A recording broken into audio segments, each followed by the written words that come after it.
It's the 26th of April 1944, and in dark skies over France, 21-year-old flight officer Fred Mifflin is at the controls of his Lancaster Bomber. He's in one of over 200 bombers in the air tonight to take out critical targets in Germany, and German radar knows they're coming. A specially adapted Bf-110 with guns that point up eases under an unsuspecting Lancaster and fires. Inside of the cockpit of Mifflin's bird, the crew see a flash to the left, and the unmistakable form of a Lancaster on fire lights up the night sky. The 7-man crew look on in horror as one of their own goes down. Many of the Lancasters are lost the same way this evening. Approaching the target, Miff gets on the intercom and tells everyone to get ready. Get ready, men. Coming close. Behind Miff sits flight engineer Norman Jackson. Jackson has to jump up and fold the seat over as the bomb aimer scrambles forward and gets into position. The Lancaster is rocked, and the darkness is illuminated by flak as they get closer to the German factories. The plane lurches, and a cry comes over the intercom. We're hit! Flak has erupted nearby and has damaged the wing of the Lancaster, but Miff is a calming voice. Don't worry, boys. I've still got her under control. 60 seconds. Flares on the ground dropped by pathfinders illuminate the target. There's the spot bomb aimer. The plane is yours. The bomb aimer peers through the sight, and as it slowly drifts over the flares that have been dropped earlier, the bomb aimer hits the release. Bombs away. They release the ordnance over the factory. Plumes of fire erupt as the bombs hit the ground. Miff takes back control of the plane and turns for home. Alone in the darkness is what they're all praying for. At higher altitudes now, the German radars pick up the large British planes with ease. And on this night, they're directing a squadron of night terrors, the FW-190s, also known as butcherbirds. And these ones are specially adapted for hunting at night. Upon receiving instruction from the ground, an FW-190 pilot quickly spots the lumbering British plane in the moonlight. It's the perfect night for a hunt. The Lancaster has radar, but it's slung underneath the plane. From up high, the FW-190 is almost invisible. Inside the night fighter, the German pilot eases the nose forward, and in the clear moonlight, he sees the distant form of the Lancaster drift into his sights. I have you now. His finger hangs over the release as he moves within 50 meters and presses the trigger and lets loose with all he has. Cannons and machine guns shatter and pound, and he sees tracers snake out towards the tail of the bomber. I'm hit. The German 20mm shells have ploughed through the tail, and tail gunner Norman Johnson is now badly injured. There's another. Turrets of the Lancaster erupt in return, but the German pilot disengages, pulls up, and disappears into the gloom. Keep them peeled, boys. He's out there somewhere. The 190 reappears from 5 o'clock level position, and then fires a burst along the entirety of the bomber's length, punching through the fuselage and hitting the right wing. Without a tail gunner, Miff knows he's got to work hard if the crew are going to get out of this one. Hold on, men. He pushes a massive bomber into a dive and a turn, performing a corkscrew maneuver through the air in an attempt to throw off the 190. Mifflin is a great pilot, but the 190 is an incredible piece of machinery, and against the Lancaster, it can easily keep up with its superior agility and speed. The 190 follows, firing all across the aircraft. A shell strikes right next to the cockpit, and pieces of shrapnel pepper Norman Jackson's legs.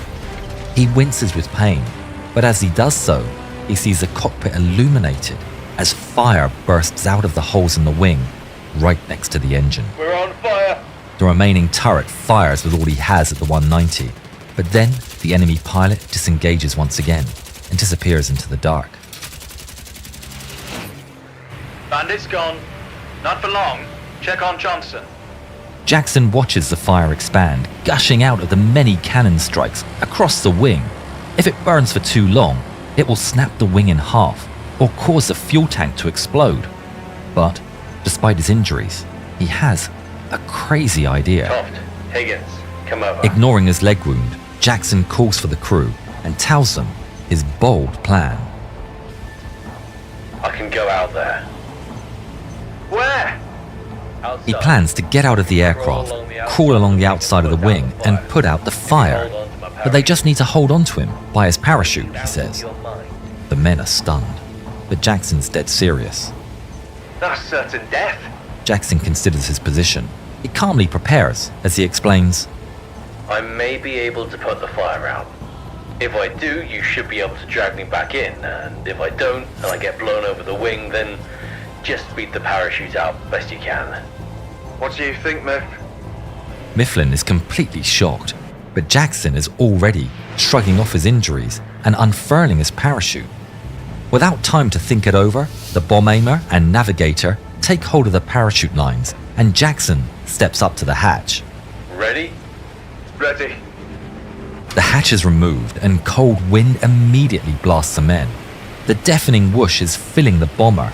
Mifflin takes the speed down as much as he dare, but they're still going 180 miles an hour at 18,000 feet. Undeterred, Jackson slides himself out into the freezing stream of wind.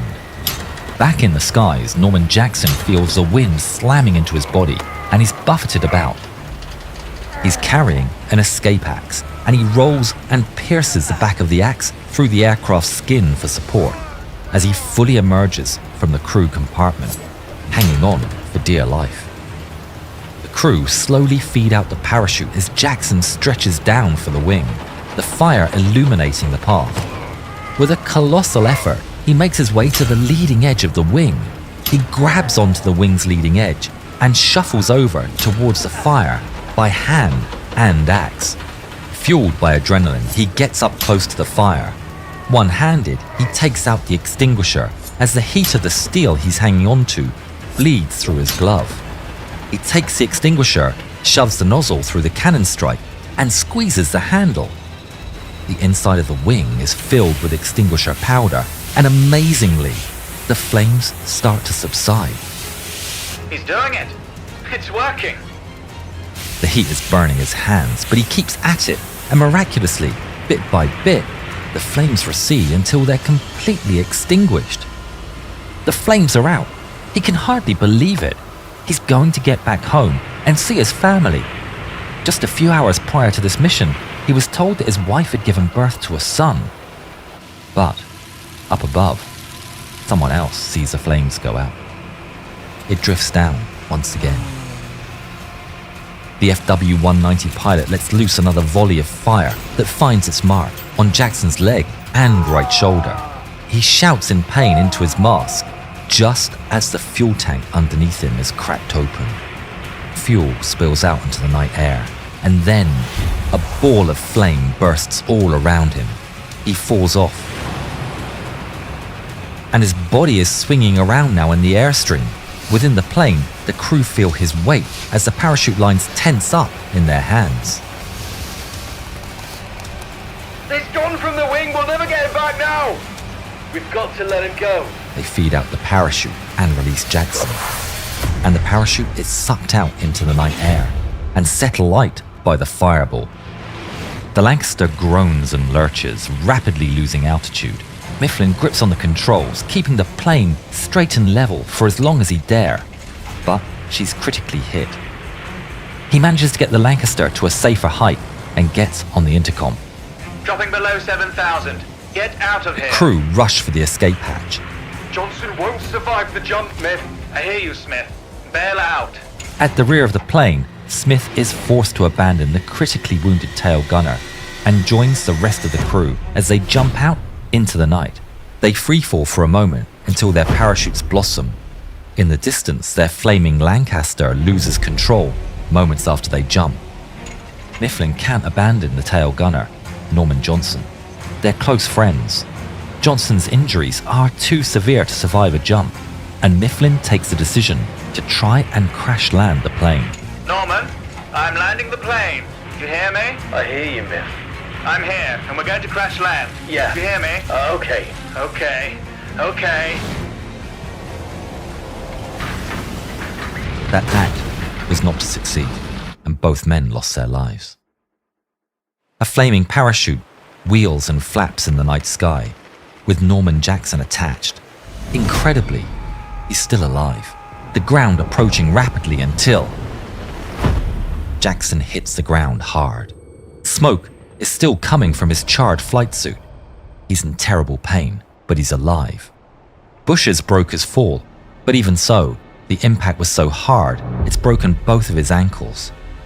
His hands are badly burned, his legs are covered in wounds, and he has a bullet in his shoulder. Help! He's in desperate need of medical attention. He won't make the night without it. He sees a farmhouse. Harnessing all his remaining strength, Jackson crawls towards it on his elbows and knees.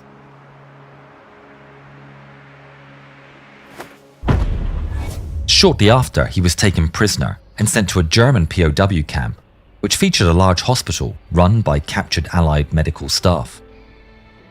Jackson would end up making a full recovery.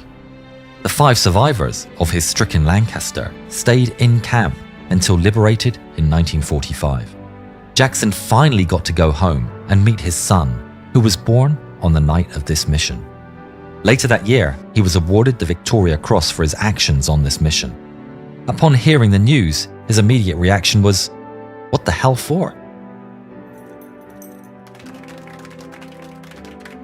Norman Cyril Jackson passed away peacefully on the 26th of March, 1994.